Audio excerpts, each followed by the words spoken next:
तर आता बनवते मी रताळ्याच्या घाऱ्या. तर रताळ्याच्या घाऱ्या करण्यासाठी रताळं 2-3 पाण्याने स्वच्छ धुवून घ्यायची, कारण त्याला माती असते. नंतर कुकरला 2 शिट्ट्या देऊन शिजवून घ्यायची. त्याची साल काढायचं, गव्हाचं पीठ घ्यायचं, त्याच्यामध्ये रताळे मिक्स करायची, सुंठ बडीशेपची पावडर, वेलची पूड घालायची, गुळामध्ये पाणी घालायचं आणि ते गुळाचं पाणी घालून छान पीठ मळून घ्यायचं. आता आपण चपात्या लाटतो ना, सेम तशा पद्धतीनंच घाऱ्या लाटून घ्यायच्या. तेल किंवा तूप तुमच्या आवडीनुसार लावू शकता. मी तूप लावलं होतं. आता ह्याच्यामध्ये कसं गुळ असतो, गुळ असल्यामुळं कसं थोडंसं पटकन करपतं, त्यामुळे नीट व्यवस्थित काळजीपूर्वक शेकावे लागतात.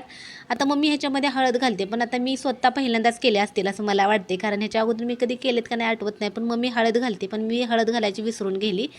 त्यामुळे मस्त असं तूप लावून आपल्या घाऱ्या लाटून घ्यायच्या, मस्त अशा शेकून घ्यायच्या आणि एकदम छान असं आपल्या रताळ्याच्या घाऱ्या तयार झाल्या. तुम्ही नसतील ना खाल्ल्या तर अशा पद्धतीने नक्की बनवा. आणि तुमची पद्धत अशीच आहे का थोडीफार वेगळी आहे ते पण मला नक्की सांगा. मी कशा केलेत ते पण सांगा आणि चला या खायला. व्हिडिओ कसा वाटला ते नक्की सांगा आणि चला बाय.